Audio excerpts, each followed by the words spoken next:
I'm watching Espandito play Leona, and I think this is around 900 low.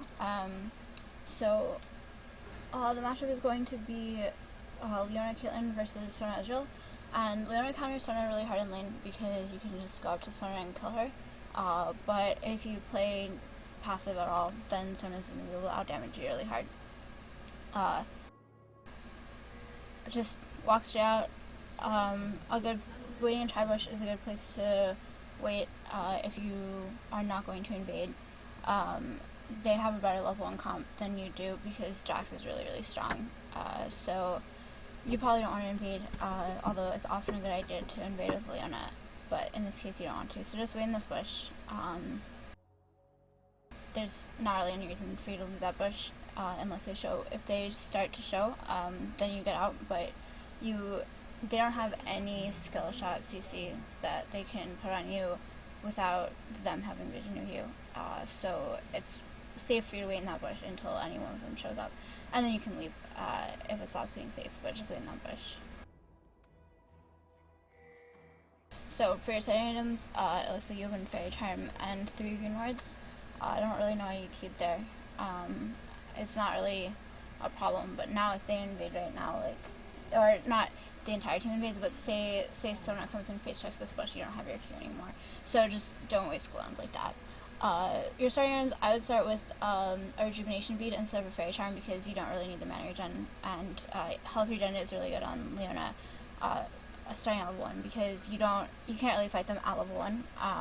You can fight them at level 2, but at level 1 it's going to be hard for you to get all the damage that you need to actually be able to kill either of them. And Sona's going to outdamage you in the long run because she's going to be able to get 2 Qs during a fight, and you're probably not going to be able to get more than a single Q. But those are okay starting items. I would personally start with a pink ward and only 2 HP pots instead of the 3 green wards on Leona in this matchup, because in particular you don't want Sona to be able to pink ward her own bush and then sit in it. It's fine for you to be standing in the middle of the creeps and then engage on them. It's really nice for you to be standing in a pink warded bush and then engage on them when they had no vision of you, but that's not entirely 100% necessary. But you do definitely want the pink ward so that Sona can't pink her own bush and then get her ass off on you without you being able to get any vision of her, because she can Q, and then by the time you've seen the Q, she'll be farther back and you won't be able to engage on her anymore, and it's just hard to engage into a bush that you have no vision of. So I would start with the pink ward for those reasons. Also, Leona can take double golems at level 1. Ask your carry if they know how to do it. If you do know how to do it, and you ask your carry if they know how to do it, ask your carry to describe how they would do it, and then if your carry says the wrong thing, then don't do it. But if they say the right thing, then you should do it. You had some engages over there. Leona probably has WQ, so Caitlyn has WQ, so she doesn't have a gap closure yet. But you could have eat onto Ezreal over there. You could have eat onto him right there. Like, Ezreal should not be able to walk into melee range of you and not have you immediately engage on him. He does have his E already, I assume. Yeah, he has his E already, so it makes it a little bit harder for you to catch him, but if he's that close to you, just E on top of him, and he would have so little time to lend his hook that he might not even be able to. That was a good exhaust onto Ezreal. Yeah, that was fine. You did well there. I'm surprised Caitlyn is running Ignite even with the Leona. Generally, you don't take Ignite on Leona, on Caitlyn. Generally you take Heal or Cleanse, or even Barrier, but I think Cleanse is the best of those 3 because in an ideal scenario, Caitlyn is not going to want to be close enough to land an Ignite because her auto attack range is so long, and in a non-ideal scenario, Cleanse is probably better than Ignite. So you go Sight Stone as the first item. That's okay against a Sona because you're naturally so much tankier than her, but I would generally prefer to go Red Crystal first, especially since you already have wards from before.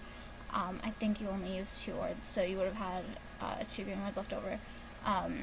You don't need the wards from the Sight Stone immediately. A Red Crystal gives you more HP, and you'll probably get faster Aegis if you just go first Aegis, assuming that you're able to continue your snowballing. it's hard because Ezreal has a lot more damage than Caitlyn, but like Leona adds a lot of damage. So does Sona, but in general, and Leona is going to add more damage. So you don't want to fight right now because they have too many creeps, and the creeps are just going to be able to completely kill you. I wouldn't put the next ward. I wouldn't put this ward. You're gone from lane for a really long time to place that ward, and you already have this ward, and Jax doesn't have that long distance of a gap closer. So, and also you're pushed to tower right now. So for those three reasons, I wouldn't put that ward. It's very easy for you to get caught out. So just put the ward and try, and then as you start to push out, you're going to need the river warded again. But for now, you don't really need river warded. So just keep try warded. And now you could have engaged right there. If Ezreal's within your E range, you can engage. The thing is that, yes, he has a blink, but his blink is longer cooldown than your gap closer, so if you miss one time, then you just try to blink again as soon as his gap closer is on cooldown, and his blink costs more mana relative to mana regen than your E does, so eventually you're going to be able to out-sustain him. And you should take advantage of the fact that Sona's playing so very far back, and she has her Eeyore on. Like you can be standing a lot forward. That was an engage that you could have done. And you can honestly jump on Sona. You don't have exhaust Ezreal quite yet, so it's a little bit dangerous to kill the support first. But you can jump on Sona because she's so squishy, and Caitlyn's tanky enough that you can probably get a kill. And also Caitlyn's out of HP pots. Like there should have been E there. There should have been either, or you should have been farther back. Like you just took damage for free. There's not really any reason to do that. Caitlyn has the gap closer of using her E to get into range, so you can engage when Caitlyn's a little bit farther away. Also, her range is just so long that you can get away with engaging. And like Sona, you've noticed, is really squishy. She only has 25 armor. 41 MR is pretty good. And actually she's maxing her W first, so that's really bad of her. Against Leona, maxing W is not gonna be able to stop you from dying to her, and not maxing Q is going to stop you from being able to do sufficient damage to Caitlyn. So you don't really want to max W first. It would be an option to max E first if she thinks that she can actually dodge yourself. I wouldn't pre-W. The reason is that if once you W, they're 100% ready for you to E into them. So they're probably gonna split from each other, so that it's harder for you to land. Like if they're stacked on top of each other that way. So like Ezreal and Sona are basically on top of each other. You should reward that bush. The ward is about to expire. Fiddle's there. He can't kill you that quickly. So just drop a ward in there, so you have the vision. You should drop a ward now. Like that, you need to have Tribush ward anyway, so you might as well ward that. But sorry, as I was saying, if they're on top of each other and you throw an E, one of them dodges in one direction, the other dodges in the opposite direction, you're going to land the E. But better opponents are not going to do that when you put your W on, and it's going to be much harder for you to land your W. So get stun onto Jax, and the ignite should kill him. Yeah. Now you should notice Ezreal and Sona both have almost no mana. Akali could probably stay, and you could probably fight this, especially since Nocturne is coming, just due to them having low mana. That could have been ult. Okay, so Nocturne got the kill anyway, but just in case, you could have ulted that, since your E was pretty clearly out of range. If you don't know her ranges that well, then maybe you thought that E was in range, but like I could tell that the E wasn't going to land. Just as you learn your champion more and more, you'll start to be more aware of what the ranges on your skills are, and you'll know that, for example, there you should have hit an ult instead of any. And yeah, you might have stolen the kill. Honestly, okay, that was a good reaction.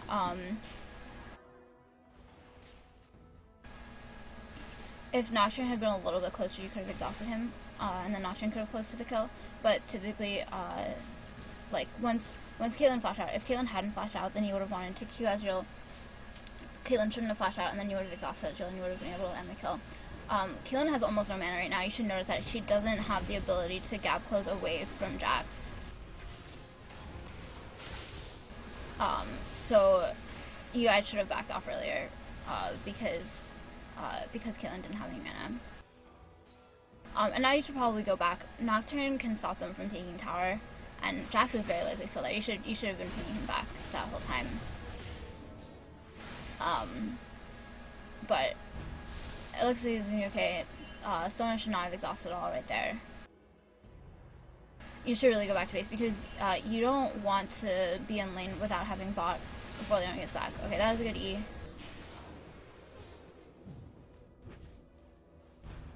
Okay, you didn't need to exhaust him that early. Basically, the exhaust is supposed to stop damage from happening. And because he was that far away, you weren't stopping any exhausting or any damage from happening. And you also weren't chasing him, so that exhaust, it made him back off for a sec, but you want to be stopping them from doing damage at the same time as doing damage to your opponent when you use your exhaust. So sometimes if you're at like, if Nocturne had been at like 2 HP, and his B channel was about to end, then sure, you pre-exhaust him so that he's not able to do any damage in the first place. But their Nocturne had enough health that he was going to be able to take, be able to take the damage from a jump, and you could have even exhausted Jax once he got in jump range. And you can exhaust while you're stunned, so just like drop an exhaust on him once he's actually there, so that you can do damage to him. I wouldn't have gone for Elisa's at all. Like, only go for Elisa's if you're actually running Heal, Revive, or CV. It gives you no extra HP, and you don't really need the mana regen, and you already have HP regen from Emblem of Valor. Just get something, get like a red crystal and null magic, and finish your Aegis as soon as possible. Or you could even get boots.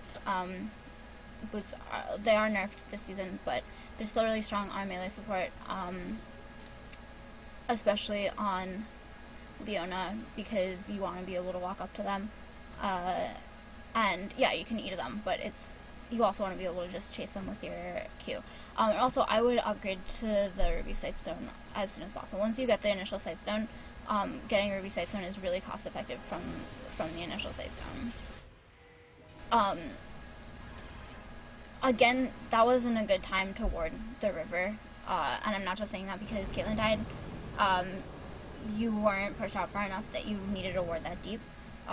Like, putting a ward standing here and warding around the corner is enough if you don't want to be gone from lane for that long, or if you want it to be like slightly in the middle of the river, you can put it here so that it monitors the entrance to the Dragon Pit. Or you can just put it here so that you can avoid getting ganked. But in any case, I wouldn't have put a single one of those wards, because your lane was pushed up so much. So wait for your lane to be pushed out, and then once your lane pushes out enough so that your carry can back up from them aggressing,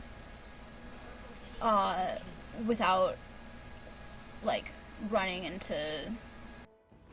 Sorry, okay, your carry needs to be able to back up from aggression, while, I guess, not being completely under tower. I didn't see exactly what happened to her, but it seems like they just chased her down. But the enemy should have to move away from their creeps so that all of your creeps are tanking the enemy's creeps, when your carry is backing up. So that's what I'm saying with not being completely under tower, because if the creeps are also at your tower and your carry is backing up to tower, then their creeps are still going to be doing damage to Caitlyn, or your creeps are not going to be doing damage to them necessarily until they've actually started doing damage. But if they have to back up too far, then your creeps will start to aggro to them. Or, sorry, okay, if they have to move way too far past your creeps. But anyway, just like now would be a fine time, because if they're being aggressive, then you can back off really far. That was a good response. Caitlyn should E back. Okay, Caitlyn missed her E, but if Caitlyn hadn't missed her E, that would have been fine. I probably wouldn't have ulted that, because it didn't seem like they were being super aggressive immediately.